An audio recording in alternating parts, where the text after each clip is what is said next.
Greetings. I'm still at it. The Hogzillas keep coming. I keep patching spots. They keep finding them. Oh my God, it's been over a week now. All I'm doing, there've been no videos, been no seed planting, nothing. Chasing pigs, that's it. This mess over here behind me, well, that used to be my sweet corn. I got the east side road pigs finally walled out. They're not coming in from the roadside anymore. But last night, they broke through over on the south boundary from the neighbors, and that's what did this. That used to be my sweet corn. That's my water pipe sticking out over there. And I mean, this is after I got done raking everything back in place. You should have seen it before I got out here with a rake. Oh, I'm busting all my peppers up. I tell you, sometimes I get grief from people out there about my attitude and treatment of wild animals. I guess it's this PETA thing or whatever, but the only conclusion I can draw is people that don't think we should mess with these things and kill them off or trap them or whatever probably just don't have anything in their property that the pigs give a darn about. You got good stuff, something's going to come for it. You got nothing, pigs don't care. And so chances are the people that complain that I should be nicer to pigs don't have anything that the pigs want. So it's a mess. I was out again this morning mending fences. These things are almost unstoppable. So right here is the county road. That's the ditch on the county road right in front of my property. So if you look down here, you'll see digging everywhere. There used to be weeds and stuff in this ditch and grass. There's almost nothing left alive out here anymore. What the pigs did is they just got into the ditch. They started rooting, and they got to the bottom of my old fence. And I admit, this front fence probably was 40 years old. It was collapsed in the weeds and grass here. It was what we call a ghost fence. I dug it out. I put it up on new posts. Not very many of them. Because when I put this thing up, the only thing I wanted it for was it's just a boundary to tell people, hey, this is my property, you know, blah, blah, blah. It was mostly just to keep people from stealing bananas. We didn't have pigs ripping the ditch up back in those days. Lately, the pigs have become worse and worse and worse and worse. Most of Mountain View is ripped to shreds. Papaya farms down by Shipment are torn to shreds. I guess dry weather, they must breed better. It's a population explosion or something. I don't know, but I know that this time of year is when I had trouble last year too, so there's something with timing. Anyway, they kept digging under this fence, and so I came along and I kept driving old fence posts at the bottom and wiring the fence down so they couldn't get through. That didn't work. They found spots, and so I ended up putting a strand of barbed wire on the outside. They got through the barbed wire, and so then in turn I put a strand on the inside. Well, once I got 2 strands of barbed wire on the bottom of the fence nailed down, they stopped coming in over here on the north end. You see all this. These here are muddy pig tracks. See them? All over my weed block. They just come ripping through here and go running all over hell, and they tear up everything. That right there is my prized Dorset golden apple tree.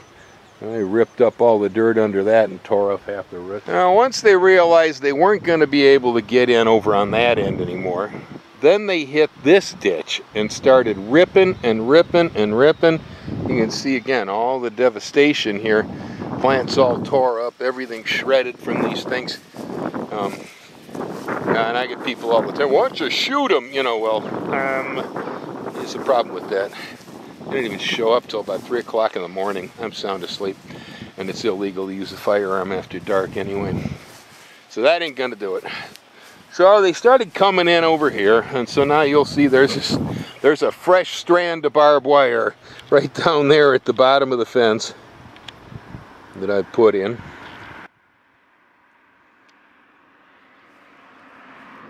Here you can See where they peeled all the grass and moth off the ditch.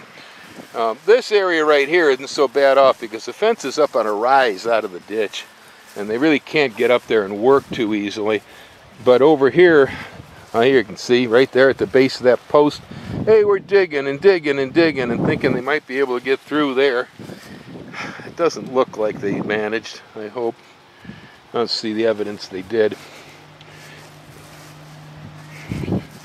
See, it's just ripped up, everything tore up.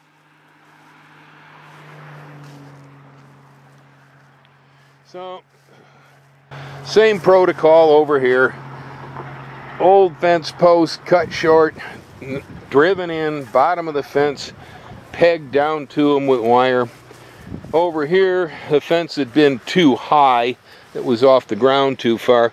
Now, I ended up with 3 strands of barbed wire running across there before I actually managed to stop these silly things.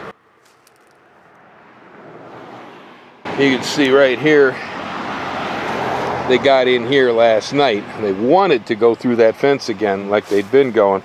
They couldn't do it. So they opted for just tearing the ditch to shreds.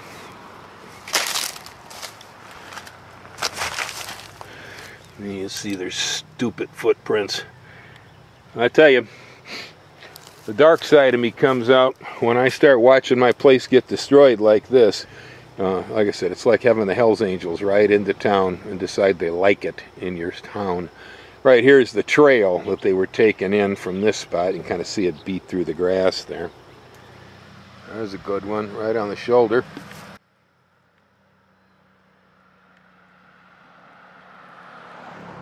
They've been digging up stuff over here non-stop. You can see the trail where they're coming out of this field here.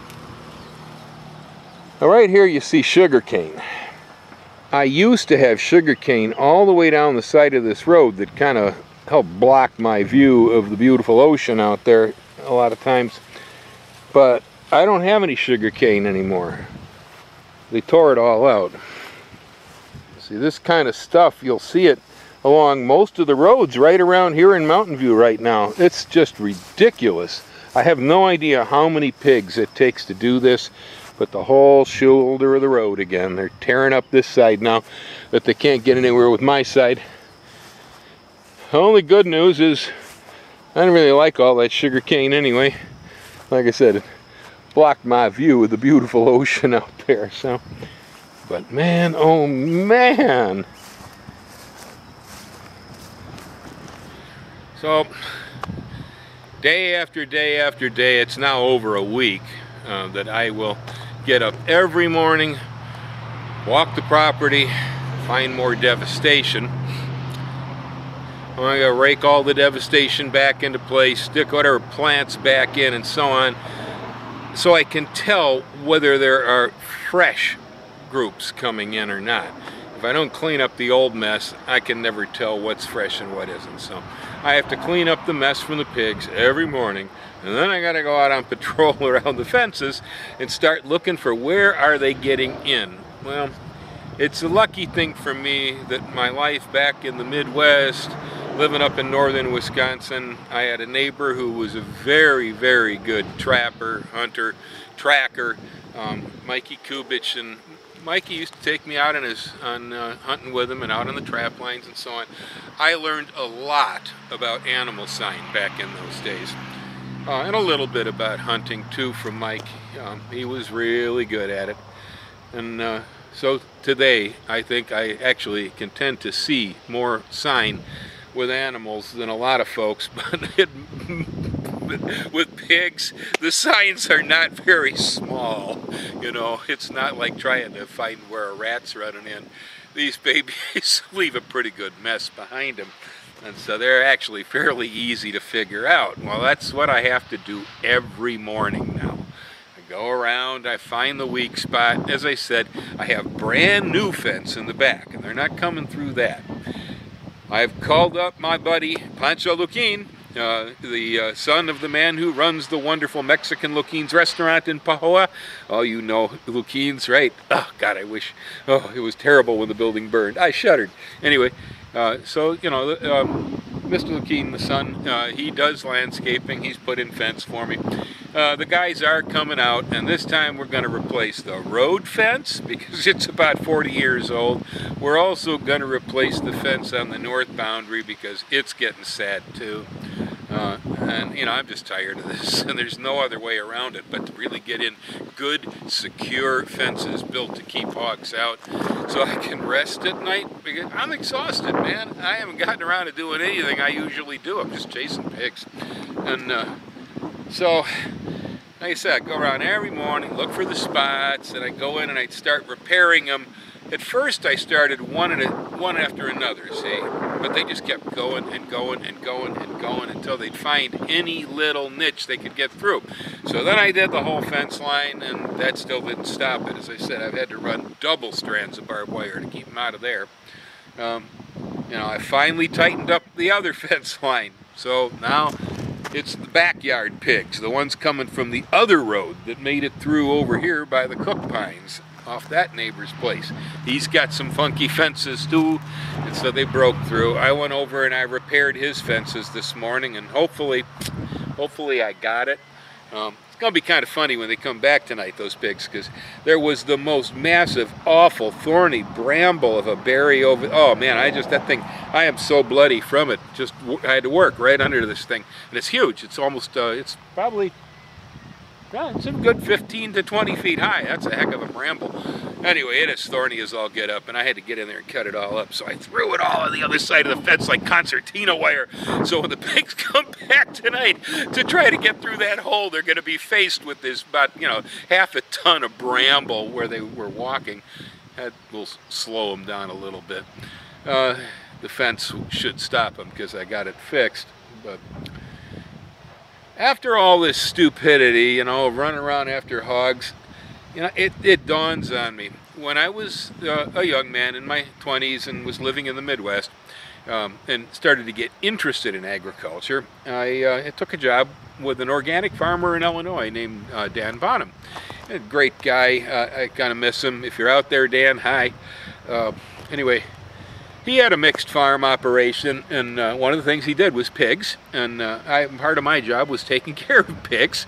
And you know, domestic pigs, well, I got two sets for them, man. One is delicious on the barbecue, and I really kind of like the animals. So this is a mixed thing for me with pigs. Wild pigs, no compassion, no love, none. All right, but we used to take an area that was all, say, brushland, you know, and we go through and we cut down with chainsaw the worst pieces of wood and trees and stuff like that. So we used to go out and we'd take chainsaws and clear the small trees and brush out of areas that we wanted to develop into corn. The next thing we do is go on out with a fence post driver and start driving T-fence posts in there. Put up some pig fence around the area. Again, this was for tame pigs, which are not as feisty as these wild ones. But we would fence a whole area off. Sometimes, you know, a couple of acres even. We'd put fence around it. Then we'd throw shell popcorn in there, in between the stumps and stuff, and then we'd let the hogs in. And if you ran enough hogs in that area with the corn, the hogs would go in and try to dig the corn up. They'd tear the stumps out. They'd lift the boulders. I mean, you'd do a little bit of cleanup after they were finished, but basically we'd just go in with a tractor and a disc. We'd disc the land down afterwards, and we could actually sow corn. And this is not an unusual organic technique when using livestock. You can do this on smaller scale with chickens too, in some cases. But the hog is good because, wow, he'll lift out a tree stump, he'll tear everything out for you, you know. Beats the heck out of breaking your back. And so here, every morning, I'm out in the tiniest little rents in this fence, the smallest spots. These stupid things are working their way in, and I'm going crazy trying to stitch these up. The other day I just woke up, I said, wait a minute, Bill, what are you, an idiot? What you should be doing is this half acre out here behind me. I leased this to my friend Peter to grow vegetables on. Peter's beating his head in trying to keep the grass and the ferns and stuff down so that he can actually go in and work that land. Because those of you who have seen me fall in the grass, you know this stuff is crazy. And I went down in it twice this morning, and not for fun for the camera, and it was not fun. I had a heck of a time getting out of there. But If we went over here and we fenced that half acre with some electric fencing and then left the hole for the pigs to get in, and at 2 o'clock in the morning went ahead and turned down the electric fencer once we knew we had all the hogs on the inside, it wouldn't be able to get back out. We wouldn't have to clear this land. Instead of those things being a problem for me and tearing everything up, instead we could use the stupid pigs to clear half an acre over here, because I can't keep them out. They want to go in, you know. And since they're dying to get through my fence to get in there, I ought to just, you know, what do they say? Nature gives you a lemon, you squeeze it, you make lemonade. Go with the flow, man. Let the pigs in, see if I care, but keep them in an area where I want the land destroyed, not out in the middle of my corn and my sweet potatoes and stuff. It would be probably one of the smartest and most natural ways I could deal with this pig problem, okay? And the wild hogs is pretty feisty, all right? And I don't know how much I would like to have a half acre full of wild pigs over here behind an electric fence. But in the process of them just trying to get back out of there, they'd rip that place to shreds. And then, of course, when it's all nice, clean dirt and pig poop, barbecue for the neighborhood. Anyway, if we got any pig hunters out there on the island, which I know there are plenty of you, if any of you watch the Green Garden Guy channel and you haven't been getting enough meat lately, I'm telling you, this neighborhood is infested. There are so many pigs here. Welcome to come on and set snares and traps. I don't care. Come by, you know. I welcome you, please. Free hunting privileges here at the Green Garden Guy's farm for anybody who likes to eat wild pork. I could use your help. I don't have any traps, and you know, truth is, I'm not really very competent setting snares. That's not part of my history either. Snare is a good tool here for the pig. Anywho, there we go. If you can't beat the hogs, you join the hogs and use them as orgatillers, right? The only thing keeping me from doing this is I'm so tired of fixing fences, I don't want to go out there and run half an acre of electric wire. I just don't want to do it. I'm tired of this. So hopefully I got them fenced out now. Maybe I got them fenced out. There aren't too many other holes left in these fences. Well, then when Pancho drops by, we'll get a couple of new fences out here, and I might be able to sleep at night. Aloha, happy gardening, and don't let your fences hang loose.